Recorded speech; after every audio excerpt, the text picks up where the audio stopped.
მეგობრებო, დღეს ხუთშაბათია, როგორც იცით, შუადღე ყოველ ხუთშაბათს დროს თმობს გარემოს დაცვის თემებს. სახელმწიფო გარემოს დაცვითი პოლიტიკის ორი უმნიშვნელოვანესი მიმართულება აქვს: უკანონო ტყით-სარგებლობის წინააღმდეგ ბრძოლა და ატმოსფერული ჰაერის ხარისხის გაუმჯობესება. ბოლო წლებში გარემოს დაცვითი ზედამხედველობის დეპარტამენტმა ამ მიმართულებით მნიშვნელოვანი ნაბიჯები გადადგა, გაძლიერდა პატრულირება, დაინერგა თანამედროვე ტექნოლოგიები და გაიზარდა პასუხისმგებლობა დარღვევებზე. დღეს გადაცემაში ვისაუბრებთ, რა შედეგები მოიტანა ამ პოლიტიკამ პრაქტიკაში, რა სტატისტიკა გვაქვს და რა გამოწვევები რჩება. ჩვენი სტუმარია ტარიელ ირემაძე, გარემოს დაცვითი ზედამხედველობის დეპარტამენტის ადმინისტრაციის უფროსის მოადგილე. მოგესალმებით. მადლობა პირველ რიგში მობრძანებისთვის. მე მინდა ჩვენი საუბარი დავიწყოთ პირველ რიგში უკანონო ტყით-სარგებლობის თემით და რომ გითხრათ, როგორ მუშაობს დღეს 24 საათიანი უწყვეტი პატრულირების სისტემა და რამდენად ეფექტიანი არის ის განსაკუთრებით პრევენციის კუთხით. მოგესალმებით კიდევ ერთხელ და დიდ მადლობას მოგახსენებთ, რომ აქტიურად აგრძელებთ გარემოს დაცვითი საკითხებით დაინტერესებას. რაც შეეხება ტყით-სარგებლობას, დასაწყისში აუცილებლად უნდა ვახსენოთ, რომ გარემოს დაცვის სოფლის მეურნეობის სამინისტროს ერთ-ერთ მნიშვნელოვან პრიორიტეტს 2025 წელს წარმოადგენდა და ეს 2026-იც გაგრძელდება უკანონო ტყით-სარგებლობის კონტროლი და პრევენციული ღონისძიებების მაქსიმალურად გაზრდა. რაც შეეხება გარემოს დაცვითი ზედამხედველობის დეპარტამენტის როლს, მოგეხსენებათ, აღნიშნული დეპარტამენტი წარმოადგენს მთავარ სახელმწიფო აკონტროლებულ უწყებას აღნიშნული მიმართულებით.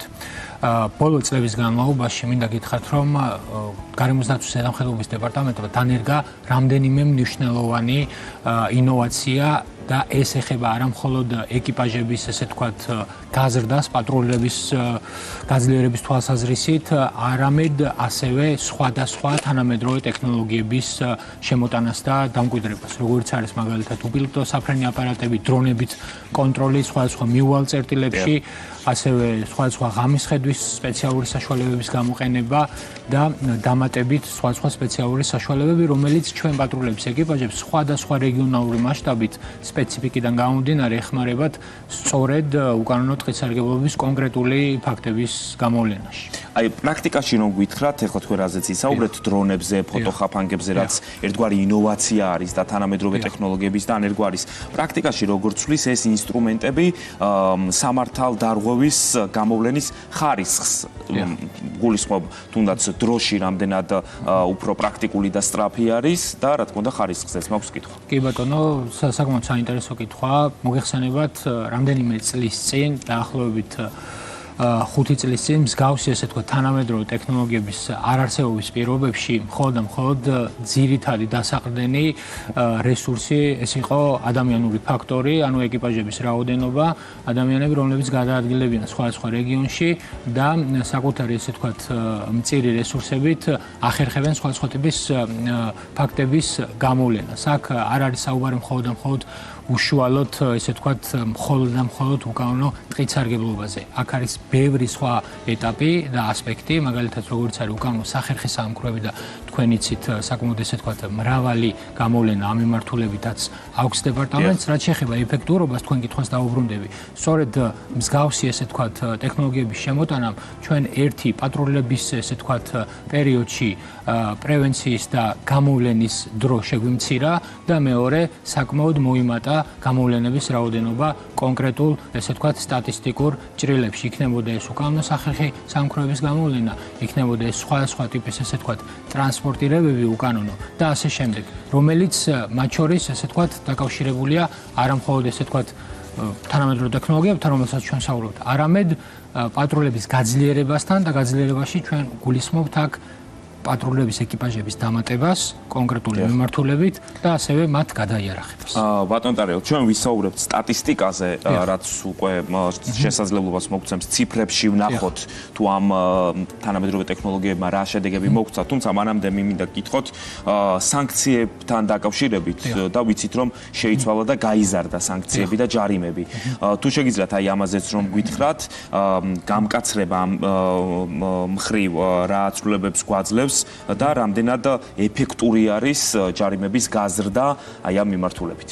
კი ბატონო, გეტყვით 2025 წლის დასაწყისში საქართველოს პარლამენტმა მიიღო ადმინისტრაციულ სამართალდამხვევთა კოდექსში რამდენიმე მნიშვნელოვანი ცვლილება, რაც სწორედ უკავშირდებოდა საჯარიმო სანქციების გაზრდას და კონკრეტულ ესე თქვა სამართალდამხვევებზე და მუხლებზე მოხდა ხშირ შემთხვევაში გაორმაგება და რამდენიმე შემთხვევაში გასამაგება კონკრეტული საჯარიმო სანქციების. მაგრამ აქ არ ვსაუბრობთ მხოლოდ მონეტარულ და ფულად ესე თქვა საჯარიმო სანქციებზე, მოგეხსენებათ უკანონო ტყით სარგებლობის კონკრეტული ესე თქვა დარღვევები ძირითადად კი ბატონო სწორი ბრძანდებით ძირითადად მიემართება სისხლისამართლებრივი ესე თქვა დანაშაულის პასუხისგებლობის ჭრილში, მათ შორის უკანონო სახერხი საამქროების არსებობის პერიოდში და სისხლისამართლის კოდექსის გატარდა კონკრეტული ცვლილებები და გაიზარდა პასუხისგებლობები, ვადები იმ ესე თქვათ პირების მიმართ, რომლებიც მსგავსი საქმიანობით იყვნენ წარსულში დაკავებული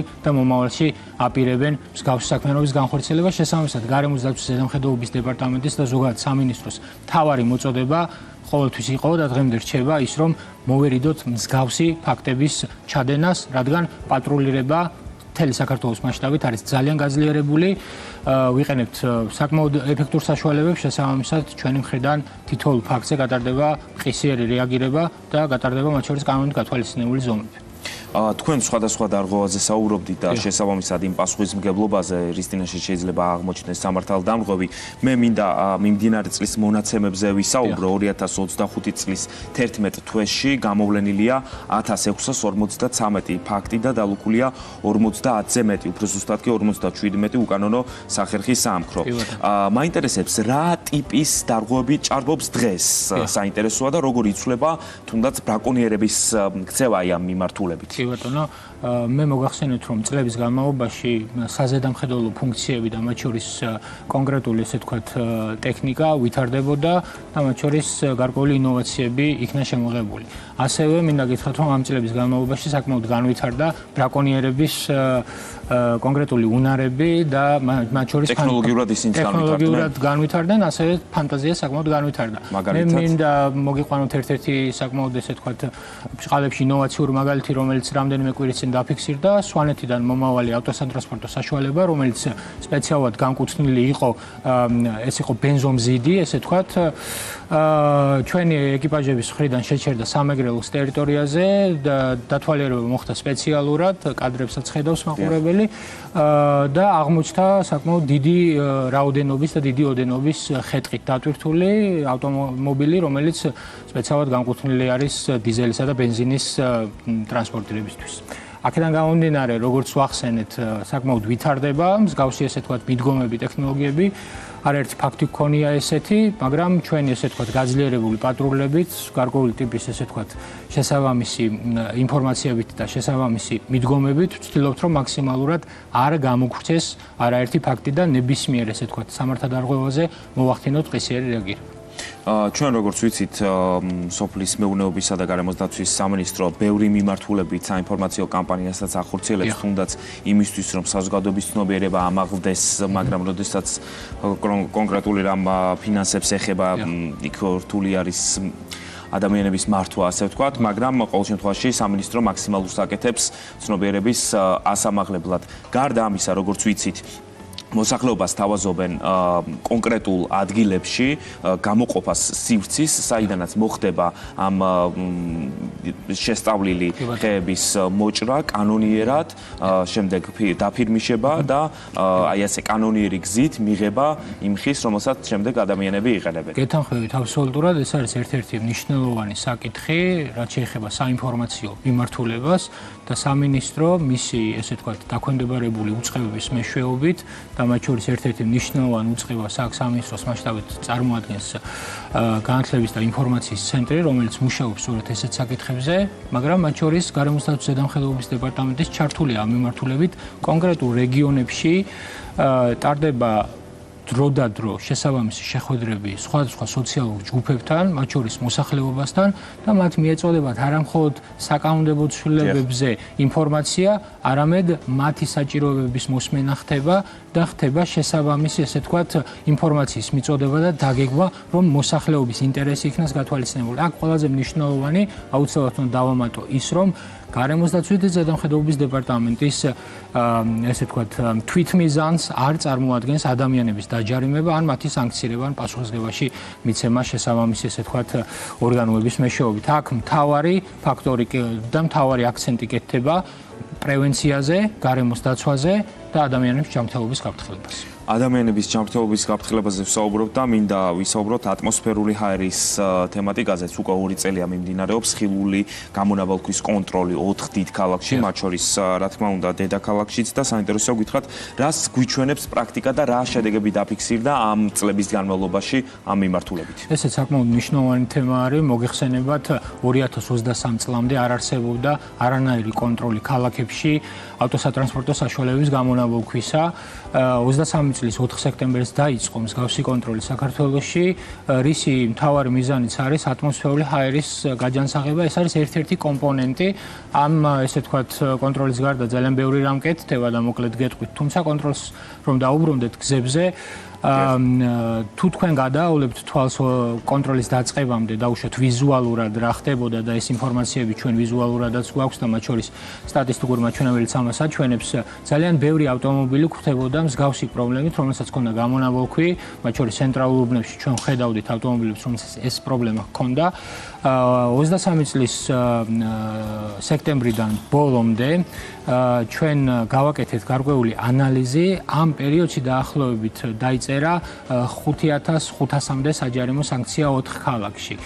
მოხდა ანალიზი, მოხდა კონკრეტული ლოკაციების ესე ვთქვათ შერჩევა, სად იყო ესე ვთქვათ სისუსტეები, დავამატეთ კონკრეტული ეკიპაჟები, გავაძლიერეთ აქ ჩვენ გვაქვს გამზომი ტიპის ხელსაწყოები, რომელიც სტაციონარულად არის ავტომობილებში შემონტაჟებული, ხდება როგორც ბენზინის, ასევე დიზელის რავიანი ავტომობილების გაზომვა. და დღეს უკვე 2 წლის თავზე, 2 წელზე ცოტა მეტი არის გასული, დაახლოებით 15000-ზე მეტი საჯარიმო სანქცია არის გამოწერილი და მათ შორის ვიზუალურად მინდა გითხრათ, რომ დღესდღეობით უკვე ეს ვიზუალურადაც აისახა, იმიტომ რომ ძალიან ცოტა ავტომობილი გვხვდება აი იმ ქალაქებში, რომელიც თქვენ ჩამოთვალეთ, რომელსაც მსგავსი ტიპის პრობლემა აქვს, იმიტომ რომ თბილისი, ქუთაისი, ბათუმი და რუსთავი. ინფორმაციულობის დონეც აქ საკმაოდ მაღალი არის, მოქალაქეებმა იციან, რომ უკვე საქართველოში მსგავსი ტიპის კონტროლს ახორციელებს გარემოს დაცვითი ზედამხედველობის დეპარტამენტი და ასევე ბევრმა ესე ვთქვათ კეთილსინდისიერმა მოქალაქემ გადაწყვიტა, რომ საკუთარი ესე ვთქვათ ავტომობილში გარკვეული ტიპის პრობლემები მოაგვაროს, მონეტარულად ეს ბევრად უფრო ნაკლები უჯდება თითოეულ მოქალაქეს საშუალოდ, ვიდრე ის საჯარიმო სანქციები, რომელიც დაწესებულია. საწარმოო სექტორში უწყვეტი თვით მონიტორინგის სისტემაზეც მინდა გითხოთ, რამდენად ეფექტური არის ეს მიმართულება, ეს მექანიზმი და როგორია მისი განვითარების პერსპექტივა, საინტერესოა. კი ბატონო, ეს არის ერთ-ერთი მნიშვნელოვანი მიმართულება, მათ შორის რომელიც უკავშირდება ასევე ატმოსფერული ჰაერის დაცვას. მოგეხსენებათ, საქართველოში გარემოს დაცვის ზედამხედველობის დეპარტამენტს ყავს იდენტიფიცირებული დაახლოებით 50-მდე დიდი ზომის საწარმო, რომელიც ითვლება პოტენციურ ჰაერის დამბინძურებლად.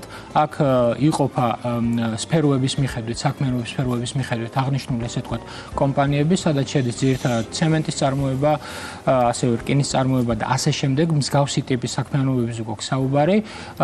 რამდენიმე წლის წინ აღნიშნულ კომპანიებს დაუწესდათ ვალდებულებები, რომ ჩაერთონ თვითმონიტორინგის ელექტრონულ სისტემაში, სადაც ხდება მათი ესე ვთქვათ გაფრქვევებისა და ემისიების უწყვეტი თვითმონიტორინგი, რომელშიც ასევე დეპარტამენტი არის ჩართული, მათ უყენიათ გამწმენდი საშუალებები, გამწმენდი ფილტრების ვალდებულება. ძირითადად ესე ვთქვათ ქალაქ რუსთავში არიან განლაგებული მსგავსი ტიპის საწარმოები. მაგრამ მინდა გითხრათ, რომ იმ 50 საწარმოდან, რომელიც მსგავსი ტიპის ესე ვთქვათ საწარმოებს მიეკუთვნება და იდენტიფიცირებულია ჩვენი მხრიდან, ასევე გაბნეული არის საქართველოს თითქმის ყველა რეგიონში. და პლუს ამას მინდა გითხრათ, რომ არა მხოლოდ ესე ვთქვათ თვითმონიტორინგის საშუალებები დაიხვეწა ბოლო წლების განმავლობაში, აქაც როგორც ხე-ტყის მიმართულებით და ავტოსატრანსპორტო საშუალების მიმართულებით დაიხვეწა საკანონმდებლო კუთხე და მათ შორის გამკაცრდა შესაბამისი ჯარიმები და მინდა გითხრათ, რომ აქ მონეტარული საჯარიმო სანქციები ბევრად უფრო მაღალია, წყება 10000 ლარიდან და შესაძლოა მიაღწიოს 50000 ლარს.